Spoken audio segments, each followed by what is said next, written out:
I would say Shabbat Shalom, mga kapatiran, kasi ngayon po ay ating fifth feast celebration, which is uh, the celebration of Taruwa Ya or Taruwa, mga kapatid.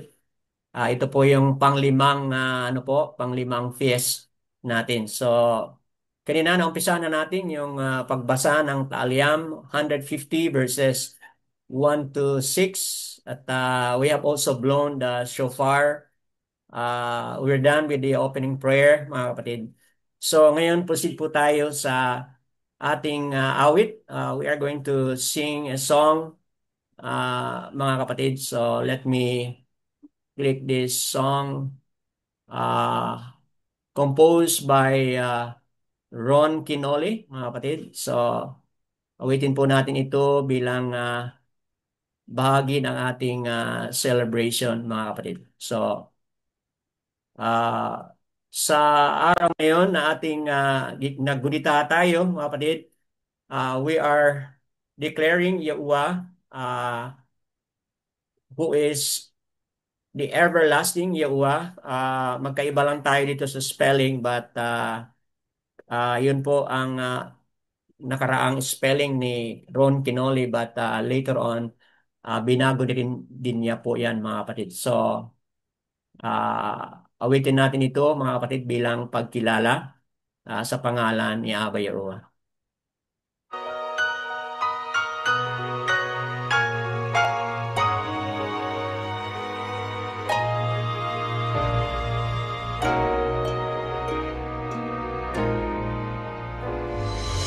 Yahuwah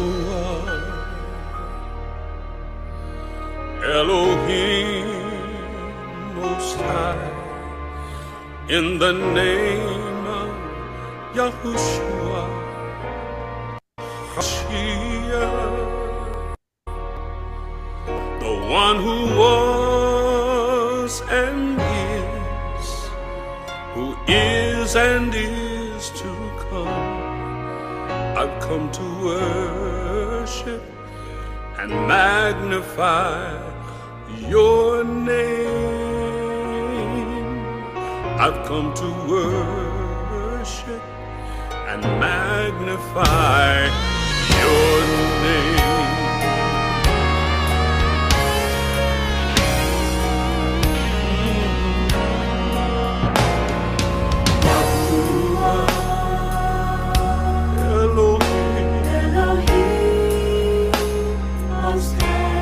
In the name of Yahushua HaMashiach,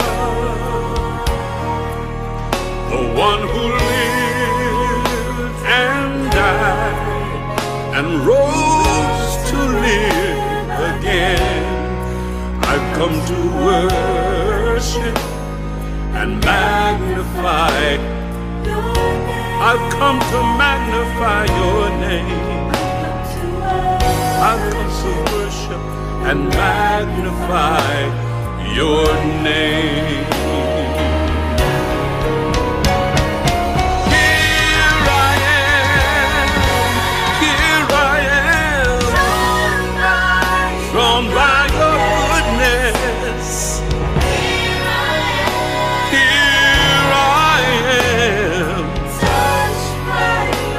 By your love, I'm here, Father, filled with your Spirit. I've come to worship, I've come to magnify your name. I've come to worship and magnify your name. Oh, here I am, drawn by your goodness. Here I am, Father, I'm touched by your love. Touched by your love, here I am. I'm filled with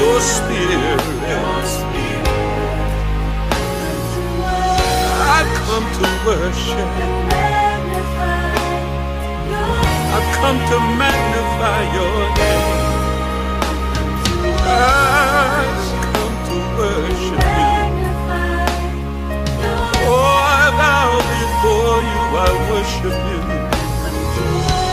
I've come to worship and magnify. Come to magnify. Yun po, mga kapatid, yung song by Ron Kinoli. Ah, Iba po yung iniisip ko ng kanta. But yun po yung na-play, mga kapatid. Anyway, we come this morning to worship Abba Yahuwah, mga kapatid. So, on this celebration that we have, dito po tayo upang sambahin si Abba Yahuwah. Lalo na sa araw ngayon. Unang araw ng buwan at ito yung unang araw ng buwan Kadas Ayatan at ito rin po yung araw na kung saan tayo ay mag-celebrate sa Feast of Trumpet, mga kapatid. Moving on tayo sa susunod na party dito sa ating gawain, mga kapatid, which is the reading of uh, the Yeshayahu chapter 11 verse 12, and it will be read by Sister Azara Bachio, then followed by Yochanan 11:51 to 52. It will be read by Sister Bakar Ashayahu, and Brother Pio will be reading Mark chapter 13 verse 27. And we hear from Sister Azara Bachio. A reading from Yeshayahu, chapter 11, verse 12. And he shall raise a banner for the nations, and gather the outcasts of Israel, and assemble the dispersed of Yehuda from the four corners of the earth. Okay po. Hallelujah. Dahil so kanina, pinag-usapan natin kanina sa introduction na ang totoong niya saral ay saan po? Scattered. Scattered po, mga kapatid. So, yan po ang katotohanan. Ayon sa nabasa ni Sister Azara Batcheo, malinaw po dito, He shall raise a banner for the nations and gather the outcasts of Yasharal. See? The outcasts of Yasharal and assemble the dispersed of Yehuda from the four corners of the Arats. Scattered nga, mga kapatid. Ang Yasharal, ang Yehuda are scattered, mga kapatid. So, kung tingnan mo yung historical dito, Yasharal, yun po ang northern tribe. Yehuda, yun po ang southern tribe. But all of them are scattered, mga kapatid. And ano po yung gagawin ni Abba Yahuwah? He shall raise a banner for the nations. At lilipunin o titipunin, mga kapatid, ni Abba Yahuwah ito. At saan sila nanggagaling? From the four corners of the Arats, mga kapatid. Nasa stage po tayo ngayon na ang totoong Yasharal ay na-scattered po. And one day, they will be gathering from the four corners of the Arats. Moving on tayo sa Yochanan 11:51-52 to be read to us by Sister Bakar Aseo. John um, John 11:51-52. But he did not say this from himself, but being Kohen Hagadol that year, he knew that Yahusha was about to die for the nation, and not for the nation only, but to gather together into one the children of Aluayam who were scattered abroad. So, this is speaking about Yahusha, mga kapatid. Yahusha po ay mamamatay. Okay? Was about to die for the nation. Yun po ang katotohanan dito about kay Yahusha, mga kapatid. Na siya ay mamamatay for the nation. Bakit hindi po sinabi nations? Kasi mag-isip po tayo na iisang nation lamang ang bubuuhin niya, mga kapatid. We will die upang buuin niya ang isang nation, mga kapatid. So malinaw po yan. Out of his death, mga kapatid, yan po mangyayari ay mabuo ang isang bansa. Not for the nation only, but to gather together into one the children of Alua o Aluayam who were scattered abroad. See? Malinaw po. Nabanggit doon sa Yeshayahu 11:12. Ngayon, nabanggit na rin po ni Yahushua mismo dito sa Yokanan 11:51-52. Na kung saan yung scattered children of Yahuwah or Aluyam. Okay? Sila po ay babalik. Okay? Sila po ay ma-awaken, mga kapatid. So, yada Yahuwah, mga kapatid, dito sa reading na ito. Proceed tayo kay Brother Kasadiao, Mark 13 verse 27. Go ahead, Brad. And Yehoshua said, And then he shall send his messengers, and assemble his chosen ones from the four winds, from the farthest part of Arats, Hmm. the farthest part of the Shamayam, the Yahweh. So, malinaw po, mga kapatid, na ito ay mangyayari when Yahushua comes, mga kapatid. Tingnan mo diyan sa verse 26, and they shall see the Ben of Adam coming in the clouds with the power and esteem. Verse 26 po. Then sa verse 27, nabasa ni Brother Kasadiao na he shall send his messengers and assemble his chosen ones from the four winds, from the farthest part of the Arats to the farthest part of the Shamayim, mga kapatid. So, again, four corners, farthest part of the Arats, mga kapatid, ay susuguin or uutusan ni Yahushua ang kanyang mga messengers upang i-gather ang mga scattered children of Yahuwah, mga kapatid. Kailan mangyayari yon? Sa kaniyang pagbalik. So, yun po ay mahalaga sa ating celebration, mga kapatid. Bakit po mahalaga sa ating celebration? Kasi sa ating celebration ngayon, Taruaya, mga kapatid, we are remembering the future coming of Yahushua.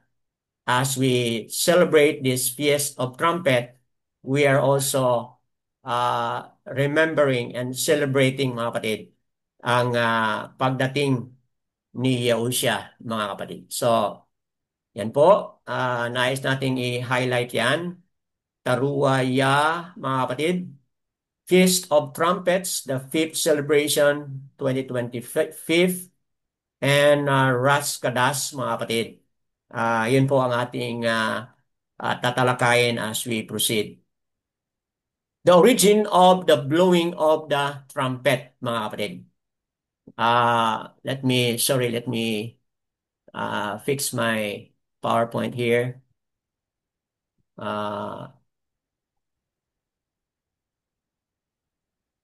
Ano po ba yung origin of the blowing of the trumpet, mga kapatid? Okay po? So, this is really coming from the Mount Sinai experience, mga kapatid. Saan ito? Sa Shemot 19 verse 16. Okay? Origin of the blowing of the trumpets was when Yahuwah came on Mount Sinai at Shemot or Exodus 19 verse 16. Can I ask a volunteer to read this? Nasa ating harapan, mga kapatid.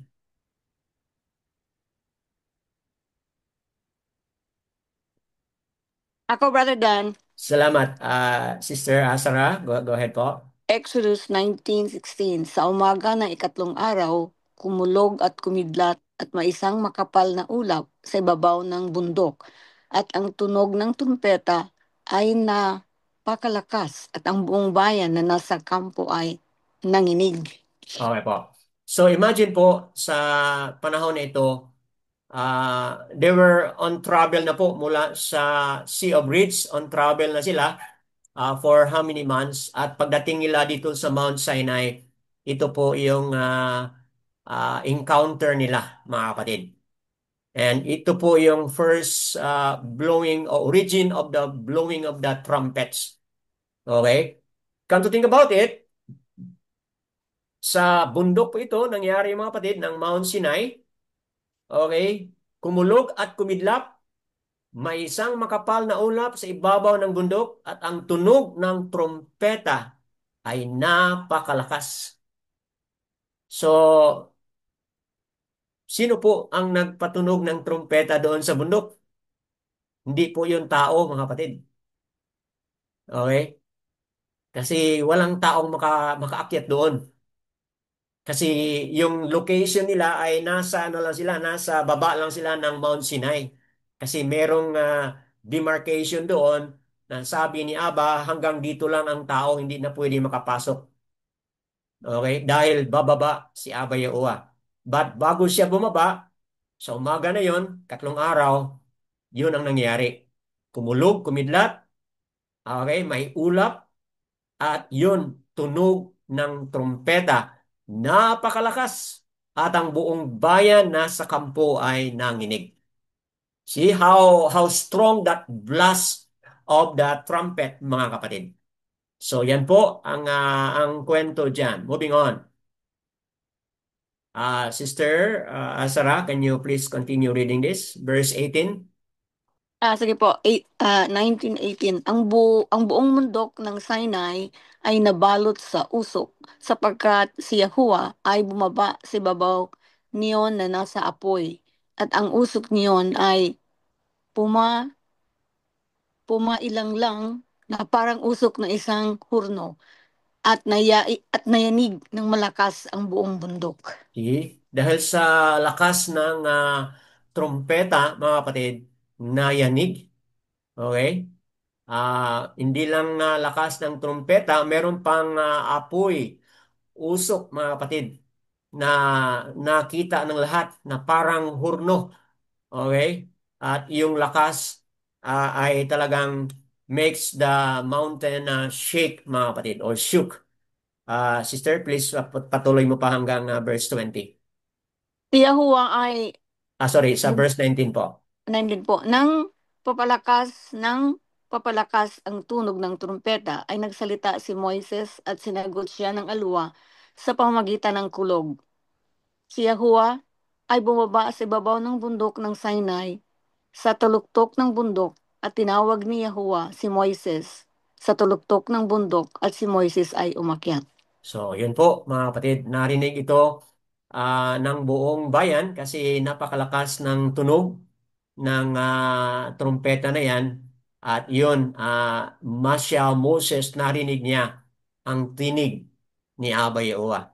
Okay? At siya ay tinawag at siya ay pumaroon sa taluktok ng bundok, mga kapatid. So, yun po ang nangyari doon sa blowing of the shofar. Abayewa came down doon sa Mount Sinai at nagkaroon po ng kwentuhan or karoon po ng communication between Abayewa and Masya o Moses, mga kapatid. So, yan po, imagine how strong yung tunog ng trompeta na yan, mga kapatid. So, yun po ang shall we say, origin kung saan nagmula ang experience of the blowing of the trumpet doon pala, mga kapatid, sa Mount Sinai. Take note of that. Nung marinig na yung tunog, Abayawa bumaba. Okay? Yan po ang malinaw na incident after the hearing of the loud sound. of the trumpet, mga kapatid. So, I need another reader. Salamat po, Sister Sarah, sa pagkabasa. Punta naman po tayo ngayon sa Leviticus o Uyakra 23 hanggang sa 25. Can I ask another reader to read this for us?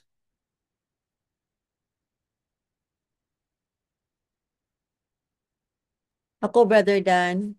Oh, yes po, Sister Kanaya pa. Go ahead po, Sister Annabelle. Go ahead po. Okay. Leviticus 23:23. At nagsalita si Yahuwah kay Moses na sinasabi, 24.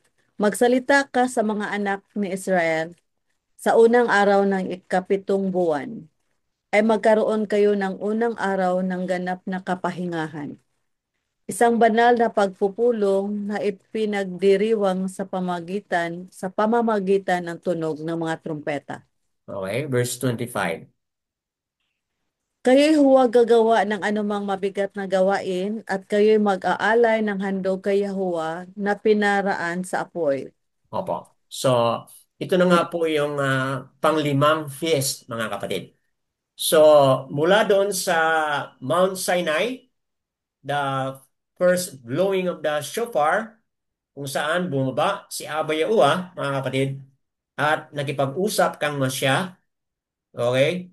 Ngayon, lipat tayo dito sa Uyakra na kung saan naging bahagi po ng appointed times o appointed feast ni Abba Yahuwah yung blowing of the shofar or trumpet, mga kapatid. At kailan yun? Ito na nga, mga kapatid, ang sinabi. Okay? Ah, sa unang araw ng ikapitong buwan. So, wala tayong problema dyan. First day on the seventh month, mga kapatid. Ang problema lang natin, kasi iba-iba nga ang ating kalendaryo na sinusunod. And I would say, hindi maiwasan yon kasi nga, right now, ang totoong Yasaral ay nasa scattered state, mga kapatid. At walang makapagsabi sa atin kung ano talaga yung perfect and exact na kalendaryo na dapat nating susundin. But pareho tayong lahat. First day of the seventh month. Pareho tayo daan lahat diyan. Dito lang tayo magkaiba-iba sa actual na date, mga kapatid. But don't worry because one day, gagawa si Abba Yahuwah. Gagawa si Abba Yahuwah through the Ruach HaKadosh. One day, mga kapatid. Yan ay maging isa na tayo sa isang kalendaryo. And I think that would happen when Yahushua comes, mga kapatid. Okay po. Ngayon na hindi pa siya bumalik, let's just be patient, mga kapatid, with one another. But one thing good, na ginagawa natin ito on the seventh day, rather on the first day of the seventh month, mga kapatid. Yun po ang ayon sa nakasulat. So anong gagawin natin dito? Okay po? Magkaroon kayo ng unang araw ng ganap na kapahingahan. So this is considered rest day. Kahapon, Shabbat natin, mga kapatid. Ngayon, another Shabbat. So, kaya tinatawag ito ng iba na High Shabbat.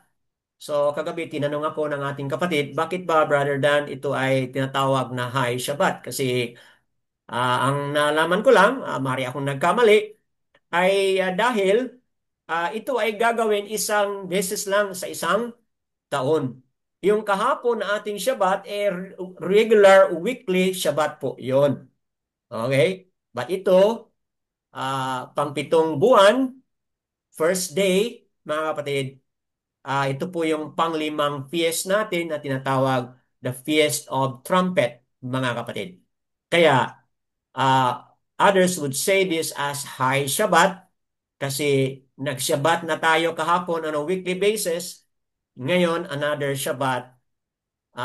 But ito po yung paggunita natin once in every year, mga kapatid. Added to that, hindi lang kapangingahan ito ay banal na pagpupulong na ipinagdiriwang, mga kapatid. Okay? ipinagdiriwang sa pamamagitan ng tunog ng mga trompeta. So, ang na-observe ko sa mga ibang mga kapatiran sa US, halimbawa, halos bawat pamilya ay meron na silang mga shofar. So, tuwing merong Feast of Trumpet, mga kapatid, bawat mga bahay-bahay ng ating mga kapatiran sa US, scattered sila in different places, talagang pagsabihin na blow your trumpet, so bawat pamilya may mga trumpet po yan, mga kapatid. Ay, And ano? that being said, mag-isip tayo, mga kapatid, na magandang gawing project ito na sa susunod na taon, bawat isa sa atin dito, baka mayroon ng hahawakan na, anong tawag nito? Okay? Meron ng hahawakan na shofar. At nawa, hindi lang hawakan, but magpatunog din. Ang katulad ko, mga kapatid, no? Meron akong shofar dito. But hindi ko pa hindi pa ako pumasa sa paano patunugin ito, mga kapatid. But I have done it several times, and I will not give up hanggang sa ma-perfect ko yan, mga kapatid. So ang point ko dito is, ayon sa mga ginagawa ng ating mga kapatiran sa iba't ibang dako, they see to it na bawat pamilya ay meron silang shofar. Para tuwing celebration ng shofar, meron silang mapablow o mapatunog kung saan sila nakatira, mga kapatid. Okay, that is maybe we would say a 1-year project. Baka alam ng iba, alam ni Brother Yesariao kung magkano po yung mabili online o na shofar, kasi just recently, no, naka-order na si Brother Yesariao. Okay po? So, yan ay isang information na kung saan magtipon-tipon tayo, magpulong-pulong, at ipinagdiwang natin sa pamamagitan ng tunog ng mga trompeta. Kaya sinabi mga trompeta. Okay? Okay? Trumpets. Kasi hindi lang isang tao ang magpatunog, but buong sangkatauhan kung saan siya naroon, mga kapatid, during the feast. Okay po. So, yan, mga kapatid. And then, added to that, kayo'y huwag gumawa ng anumang mabigat na gawain. Okay? So, ibig sabihin, pwede kayong gumawa pero hindi yung mga mamibigat. Okay? Yung mga magagaan, you can do it. At ito rin yung Shabbat na pwede tayong makapagluto. Kasi bakit po? Sinabi siya, no? At kayo'y mag-aalay ng handog kay Yahuwah na pinaraan sa apoy. So, this is the only Shabbat na we can cook, mga kapatid. Kasi paano man tayo makaalay kung hindi tayo mag-cook, di ba? But sa weekly Shabbat natin, wala tayong cooking on a Yom Shabbat. Hindi tayo magluto on a Yom Shabbat, mga kapatid. Bago mag-umpisa yung ating Shabbat, Yom Shabbat, dapat naluto na lahat, mga kapatid. So that on the Yom Shabbat, wala nang magluto. Yun po. But ito, malinaw man po, mga kapatid, na sa time nito, yes, it is a Shabbat, high Shabbat, but meron mang sinabi niya na mag-alay tayo ng handog kay Yahuwah na pinaraan sa apoy. So, yan po, mga kapatid. Ako po ay handa na kanilang madaling araw pumunta ng merkado para ihanda yung ah, pagkain na ialay para kay Aba Yahuwah, mga kapatid. Pinaraan sa apoy. Okay, why do we celebrate first day of the month? Okay? Ito po ay ah, nararapat na i-observe at hindi pa tayo nakagawa nito, mga kapatid. So, ang ating pagpapaliwanag dito ay maring may pagkulang pa yung ating pag-unawa kasi first time nating i-present ito, mga kapatid. So, sabay ngayon, yung first day of the month ay ganoon din po, Feast of Trumpet natin, at ito rin po ay first day of the month na celebration. Okay, I need po another reader kung sino pa ang pwede maka-volunteer. May ilang mga talata from the book of Bamanabar or Numbers chapter 28. Anyone would like to read?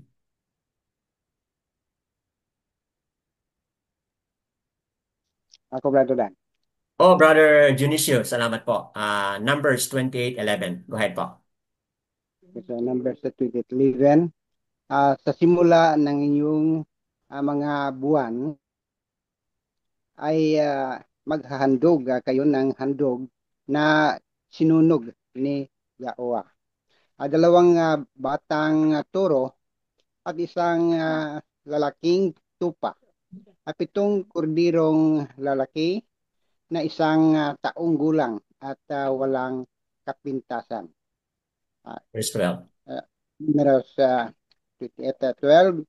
At 3/10 bahagi ng isang ipa ng piling harina bilang handog na butil na hinaluan ng langis para sa bawat toro at 2/10 bahagi ng piling harina bilang handog sa butil na hinaluan ng langis para sa isang lalaking tupa. Opo. So, salamat po, Brother Yahweh. Junicio, sa pagkabasa. So, mga kapatid, ito po yung instruction on a monthly offering. Ibig sabihin, yung simula ng inyong mga buwan. Okay? Yung first day of the month.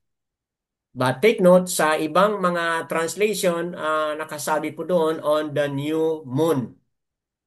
Moon po yung, ibig sabihin yung new moon, yung bilog na buwan, mga kapatid. On the new moon. But tama itong translation sa simula ng inyong mga buwan. The first day of the month. Tama po yan kasi ang nakasabi po doon sa original, yan po ay kadas. Hindi po yan yarak. Okay? Kadas po ang nakasabi. Kaya tama po itong pagkasalin sa simula ng inyong mga buwan. Okay? So ito na po yung mga specific na pwedeng gagawin, mga kapatid. May mga paghahandog na sinunog. Okay? Para kay Aba Yahuwah. So may mga specific details diyan, mga kapatid. So sa ating panahon, hindi naman natin kayang gawin lahat yan, mga kapatid. Okay? So we may just do a part of it. At ang gagawin natin ay mas maganda na iparaan natin po sa apoy. So ano pong ibig sabihin dyan sa ating mga local na understanding? Yan po ay ano po? Tama pa ba yung word na grill? I-grill po yan, mga kapatid. Okay? But tingnan mo, may mga halong harina. Okay? May mga halong langis. Okay? At may mga iba't ibang klaseng karne, mga kapatid. Karning tupa. Okay? Ano pa po? Okay? Mostly tupa, no? Ang nakasabi diyan. So, it is going to be mixed with flour, tama ba, mga kapatid? With oil, and then susunugin yan, mga kapatid, as part of the offering na gagawin para kay Abayawa. Brother Junicio, pwede ba patuloy mo pa ang ah, tatlong mga talata pa? Go ahead po, Brad. Numeros 28:13. At sa isang ikasampung bahagi ng piling harina na hinaluan ng langis bilang handog na butil para sa bawat kordiro. Handog na sinunog na pabangong samyo. Handog ni Yahweh sa na pinaraan sa apoy. Numero 28:4. Ang kanilang magiging handog na inumin ay kalahati ng isang hin ng alak para sa turo. At ang ikatlong bahagi ng isang hin ay para sa lalaking tupa. At ang ikaapat na bahagi ng isang hin ay para sa kordero. Ito ang sinunog sa bawat buwan sa lahat ng buwan ng taon. Numbers 28:15, isang kambing na lalaki na handog ni Yahuwah dahil sa kasalanan. Ihandog ito bukod pa sa palagian handog na sinunog at sa inuming handog niyon. Ngayon. Okay po. So, ano ibig Dalawa. sabihin nito mga kapatid? No? Salamat po, Brother Junicio. So, ano ibig sabihin nito mga kapatid? Ang aking pag-unawa dito is kanina yung harina i-mix yun with oil. But ito ngayon, ano po? Itong bawat kordero, okay? Anong ihalo sa kanya mga kapatid? Hinaluan ng langis. Okay, nandiyan po. Dito sa verse 14.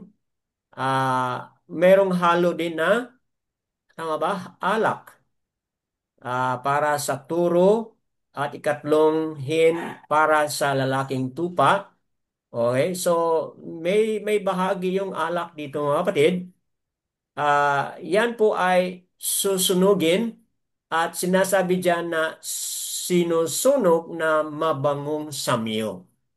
So, with this mixing, mga kapatid, kapag yan pala ay susunugin, mga kapatid, magiging mabangong samyo. Handog para kay Nasa, Abayawa, mga kapatid. Uh, Anyone would like to interact on this or share something? Baka Ah, may kulang na pag-unawa ko. Go ahead po. nasa Korea. Samyong, samyong. So, wala, di ba, may Buddhist ang Korea niya. Nalagay sila Hebrew. Sa asa naman na. Ano po yun, sister? Ay, ay. Opo. Okay, akala ko po mayroon pa yung i-contribute. Okay po, thank you so much.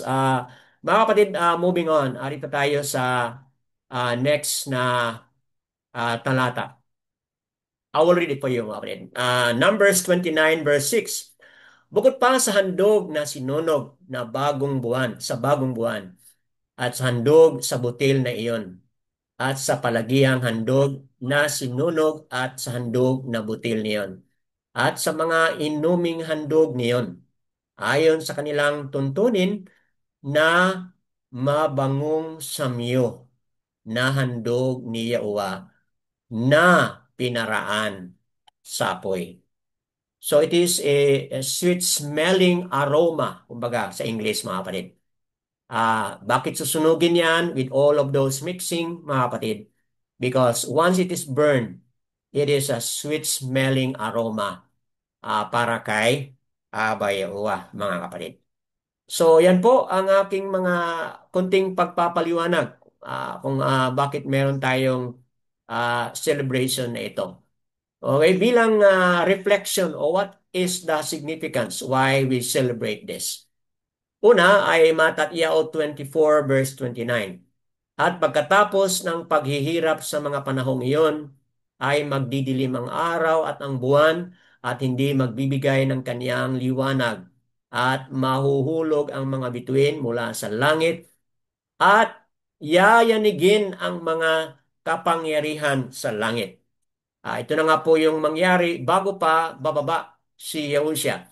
Pagkatapos ay lilitaw ang tanda ng anak ng tao sa langit at tatangis ang lahat ng mga lipi sa lupa at makikita nila ang anak ng tao na dumarating na nasa mga ulap ng langit na may kapangyarihan at dakilang kaluwalhatian. So sa panahon na yan, after na mayanig, mga kapatid, ang araw between at mula sa langit, mga kapatid, mga between araw mula sa langit, after mayanig yon, mga kapatid, ano mangyari? Lilitaw ang tanda sa anak ng tao mula sa langit. Okay? Tingnan mo yan, no? Lahat ng mga lipi sa lupa. Okay? Mga kapatid, ito po ay malinaw na hindi malinaw po matid na ang arats ay flat. Are you with me? Bakit po flat ang Arats? Tingnan mo, ang lahat ng mga lipi sa lupa, makakita. Kung hindi flat, paano makakita yung iba na nasa ibang lugar? Are you with me mga kapatid? So talagang malinaw po na flat ang Arats. Kasi pagbalik ni Yahusha, lahat po, okay, ng lipi ng lupa ay makakita sila ng anak ng tao na dumarating na nasa ulap. Okay, na may kapangyarihan at dakilang kaluwalhatian. So yun po ang mangyayari. Verse 31. Isusugo niya ang kanyang mga anghel sa mga malakas na tunog ng trumpeta at kanilang titipunin ang kanyang mga hinirang mula sa apat na hangin, mula sa isang dulo ng langit hanggang sa kabila. See? From one end to another end, mga kapatid. Kaya ah, hindi flat ang arats. Because from one end to another, mga kapatid, from the four winds of the arats, mga kapatid, lilipunin. Okay? They are going to be gathered. Kanina sa ating tatlong mga reading, sa Yesayao, doon sa Yaokanan at doon sa Mark, malinaw mga kapatid na time will come na sangkatauhan ni Aba Yahuwah na magmumula sa apat na sulok ng mundo ay lilipunin, titipunin. Kailan mangyari po yun? When Yahushua comes. Kaya we celebrate today the Feast of Trumpet, mga kapatid. First day of the Kadas. Ayatan ngayon, mga kapatid. First day. Bakit po ginagawa natin ito? Because we are looking forward. At the coming of Yahushua, gano'n din po ang mangyayari. Maririnig po ang lakas ng tunog ng trompeta. Balikan natin yung Mount Sinai kanina, unang pamanahon na na-blow yung lakas ng tunog ng trompeta bago bumaba si Abba Yahuwah. Same also mga kapatid. Bago bababa si Yahushua na ipapadala ni Abba Yahuwah, mga kapatid. Yahushua with the accompanying blast uh, of the messenger, mga kapatid.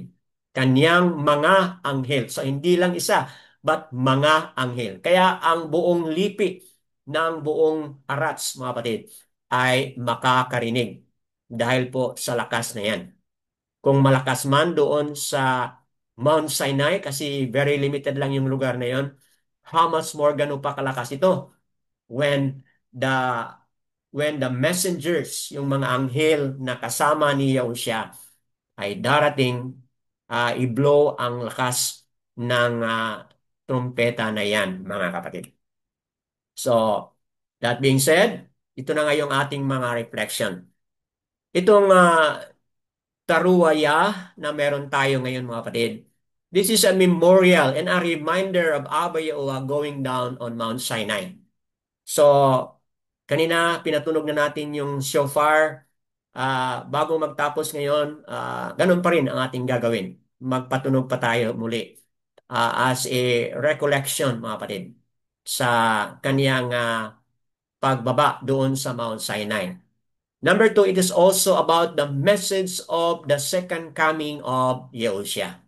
Mga kapatid, just as Abba Yahuwah went down doon sa Mount Sinai after the blowing of the shofar, so also the Son of Man, Abba Yahuwah will send His Son to go down, mga kapatid.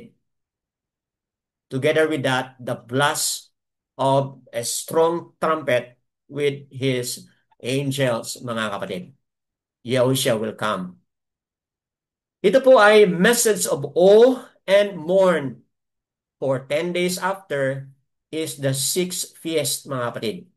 At ano po yung pang-anim natin na feast? Tinatawag natin na Yom Kippur o Yom Kippuriam. Okay? Or a Day of Atonement, mga kapatid. So, 10th day, mangyayari po yun. Mula ngayon, 10th day, mangyayari po ito. So, imagine mo, Yahushua comes And after he comes, merong 10 araw, mga kapatid, na transition ng paghintay. Okay? Paghintay sa ano po?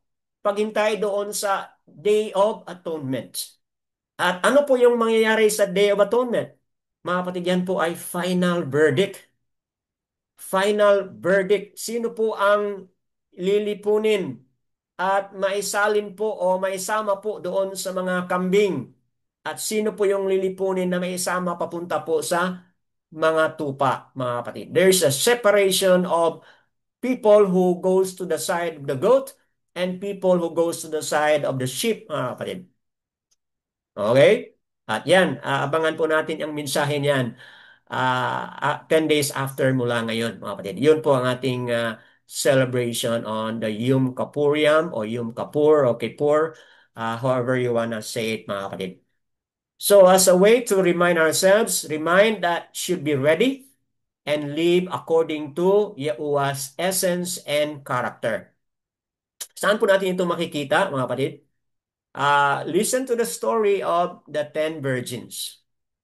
Okay, you're familiar po sa kwento, di ba? Itong 10 virgins, ano po, yung 5 ay ano po sila? How do we divide the 10? Yung 5, ano yung first na 5? Wise and fool? Yes, yung 5, first na 5, yun po ay mga wise virgin. Yung another 5, sila po yung mga foolish virgin. Paano natin masasabi na itong 5 ay wise virgins? Dahil, They prepared extra oil. correct, nagkaroon po sila ng mga paghahanda. They prepare for the coming of the groom, mga kapatid. Okay? The virgin here represents the bride, and the groom here represents Yahushua at his coming. Tayong lahat po ay mga bride.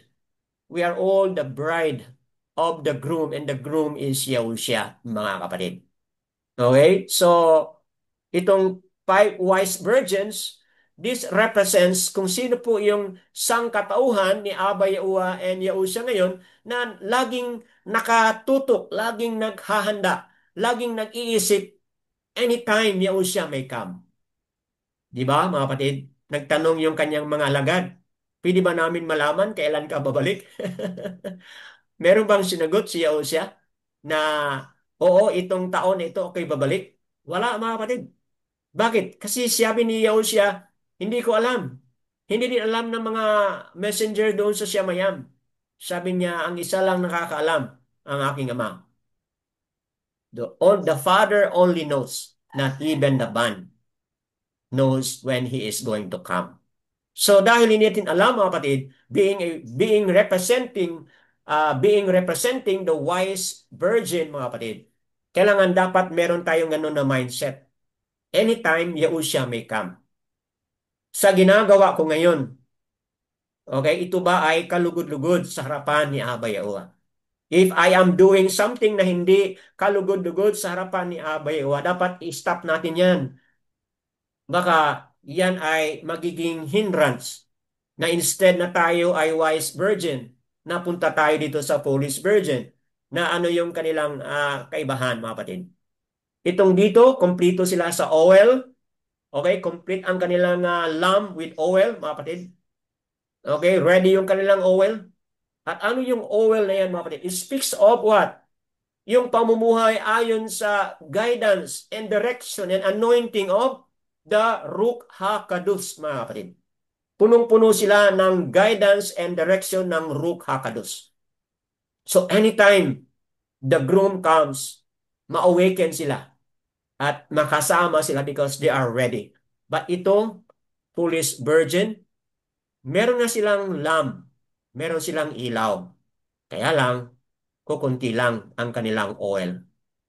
Kaya sa gabi ngayon, dumating ang groom at tinawag ang kanilang presensya at may announcement na gising na kayo, nandito na ang groom. Doon pa nag-isip itong 5 foolish virgins. At sila'y humingi dito sa mga 5 wise virgins. Nagkaroon ba, mga kapatid, ng exchange of oil? Wala. Wala nang panahon na magbigayan dito mga kapatid. There's no more time. Wala nang awa dito mga kapatid. There is no more showing of kindness na, oh, sige, share tayo. Wala mga kapatid. Because it's not about sharing of oil at this time mga kapatid. It's about who is ready to meet the groom. Yun ang po ang totoong mangyari mga kapatid. So, yan ay bigyan natin ng serious reflection sa buong araw nito. Okay, mamaya 4 o'clock balik tayo. But mula ngayon hanggang mamaya, pagmuni-munihan natin itong story ng 10 virgins, mga kapatid. Sa current na ginagawa ko ngayon, am I representing the wise virgin? Or am I representing the foolish 5 virgin, mga kapatid? It's between you and Abba Yahuwah. Kayo po, magsaliksik. Tayo pong lahat ay magsaliksik, mga kapatid. So, yan po. Listening to the blowing of the shofar, mga kapatid. Balikan po natin yung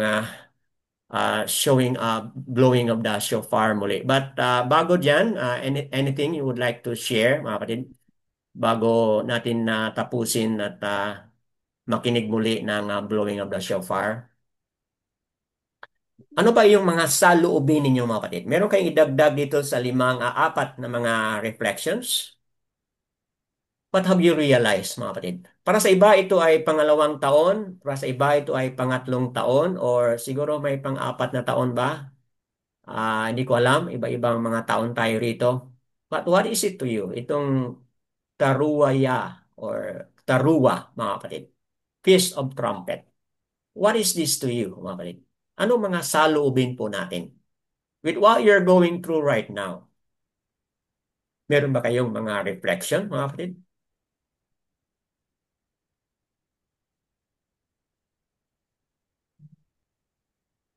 Okay po, maaaring hindi kayo ready, but mamaya sa Ay, 4 o'clock, Brad, yes, go ahead po, Brother Yesario. You Bartolom, wanna Brad. share something? Go ahead po. May konting ano lang po ako dito sa apat na ito. Ah, Taruya or the Feast of Trumpet, Yom Taruwa, marami po talagang significance po siya, hindi lang po talaga doon sa alam naman po natin na kapag narinig natin yung blowing of the shofar is marami po siyang significance. At it's a message of a warning. And when the trumpet blows, it reminds us to hear and obey or listen.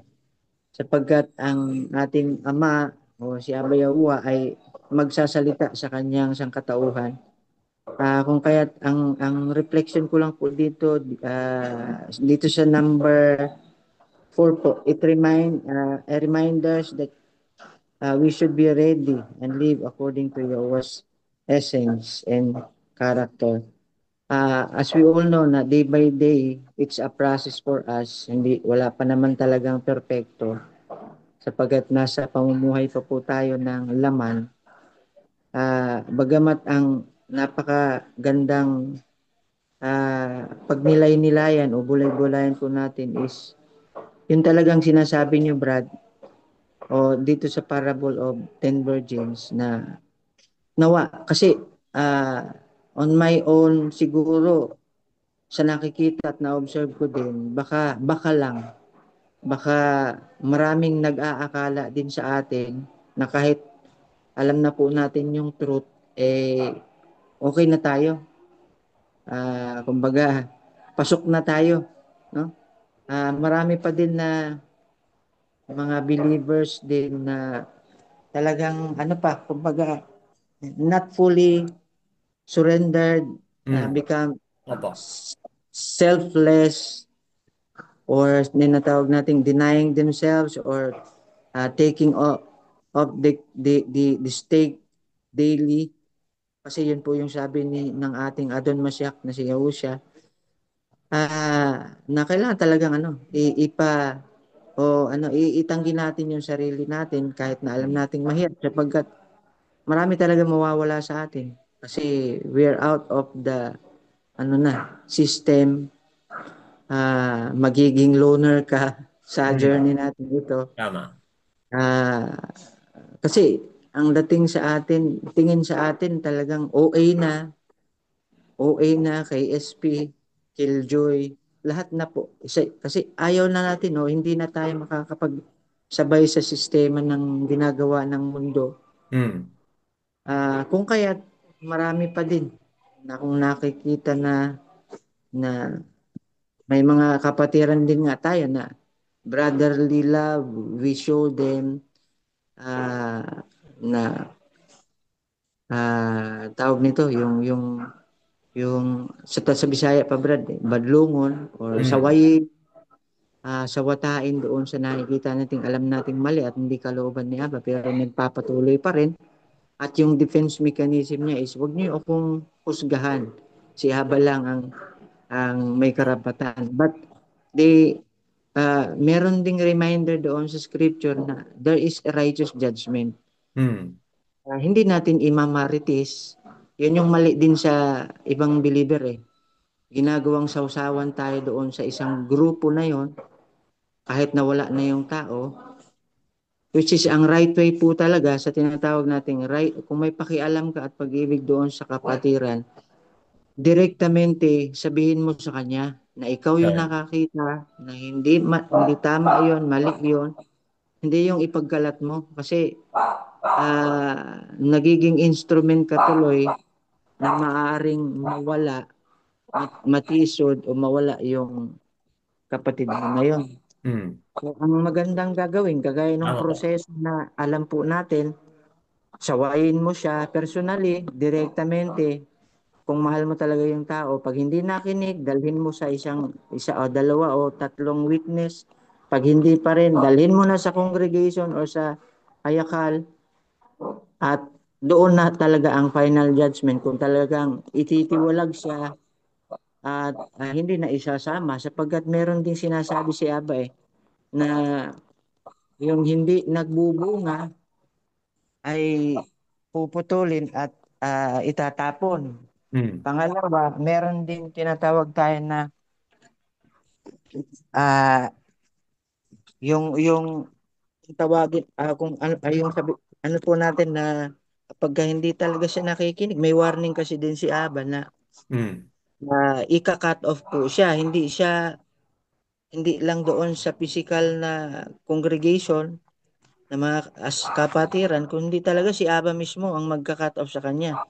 And it speaks of literal death talaga kasi marami akong nakikita na experience din at naibabahagi ng mga kapatiran na yung ano dapat kasi sa atin kapag ako I'm not putting myself exempted kasi may kapalpakan din ako. Pero yung sinasabi doon sa Second Chronicles, no, 7:14 na talagang sa pamumuhay po natin we should acknowledge na dapat meron tayong kababaang loob or pagpakumbaba na kapag Mm. sinaway tayo ay naroon yung pagpakumbaba, pag-accept na mali pala, hindi yung nagmamatigas ka pa. Kasi si Aba lang kung hindi mo ina-acknowledge ang mga kapatiran, dapat meron kang pag-acknowledge sa harapan ni Aba na nagkamali tayo. We should correct this kind of uh, life living sapagkat malinaw po yung sinasabi na anytime hindi po natin alam na babalik si Adon Masyak, no, si Yahusha at baka tayo mapunta doon sa 5 buwang o sa Bisaya pa o 5 Mm. mangmang ano po. Always virgin. Opo, at nag-aakala tayo na okay na kasi meron talaga may katigasan din talaga tong kapatid na to kahit na sinasabihan ko na ah, nagpatuloy pa din talagang sabi ko bahala ka na lang Aba kung ano yung gagawin mo sa kanya at hinahayaan ko na lang din na may makakita din ng iba para din siya ay pagsabihan kasi wala na hindi na nakikinig sa akin at siguro pag umuwi ako may mga bagay din ako na aayusin din sa sarili ko, doon sa mga kapatiran po natin doon, sapagkat nakakalungkot kasi alam ko na parang di ko naman masabi, I'm not uh, worth it to say this na pero yun ang naramdaman ko, Brad, na parang unti-unti yun ang nakakatakot.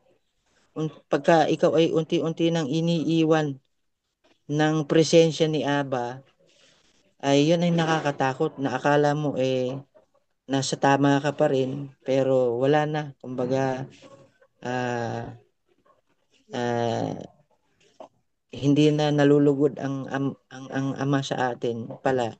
Kasi doon sa unrepentant heart natin,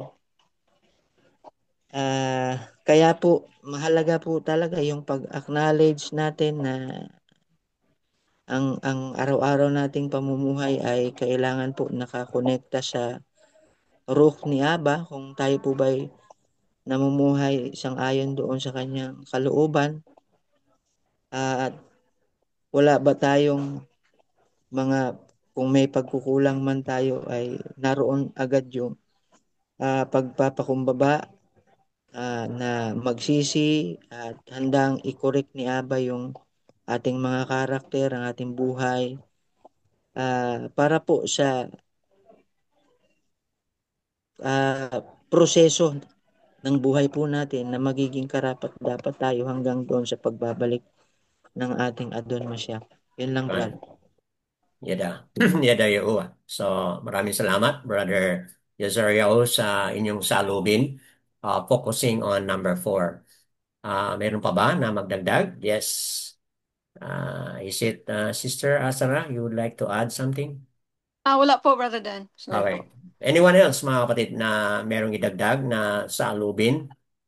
Ah, Mamayang hapon, meron pa tayong dagdag na mga mensahe bilang pagpapatibay ng ating celebration today, mga kapatid. So, So, Brad, sorry to butt in. May idagdag lang po ako ng konti. Ang yung tarua pala, Brad, is para sa akin, Brad, parang ah, pakikinig ng isang warning na kasi papunta tayo doon sa tinatawag nating yung Kippur hmm, o atonement po, no, na ni-remind din po sa atin ito na napakahalagang araw po ito, na ang sinabi po ni Aba na ang sino man na hindi ah tawag nito, yung hindi gagawa po ng kapistahang ito ay talagang nandoon yung ano, nakalimutan ko yung verse niya, na sinasabi talaga ni Aba na ika-cut off po niya sa kanyang sangkatauhan. Yung hmm. ang pinakamahalaga yung Passover o yung Pasak, yung atonement, at saka po dito sa ah, Sukot, yun po yung pinaka-importante. Kasi mawawala po yung ano ni Aba sa atin, yung protection, yung kanyang kumbaga kabalutan po ng isang mahiwagang pagkilos at paggawa ni Aba sa atin in preparation sa dreadful day na o sa kakilakilabot na galit na kanyang ibubuhos doon sa sanlibutan, sa mga makasalanan. Kaya po may reminder talaga si Aba na ika-cut off po niya ang sino man na susuway. Opo. So, yada yo. So, mamaya, meron pa tayong additional, mga kapatid. So, we will continue with this. But ngayon sa ating pagtapos, itong apat na mga points, mga kapatid, pagmuni-munihan natin sa buong araw. And then mamaya balik tayo 4 o'clock. At meron pa tayong karagdagan, mga kapatid, na mga pagbulay-bulay para pagtibayin pa. Tama yung sinabi ni Brad na 10 days after ngayon is yung ating Yom Kippur. So, it is a day of fasting po yon.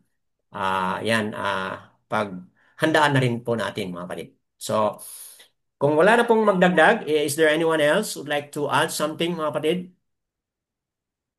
Meron pa ba magdagdag? So, if there is none. Okay. Ito na po yung ating mga sources. Okay.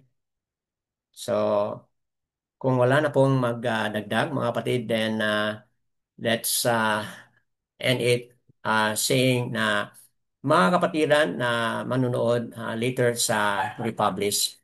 Ito pong feast na ito ay tinatawag natin na Feast of Tarua Ya, o Feast of Trumpet, mga kapatid.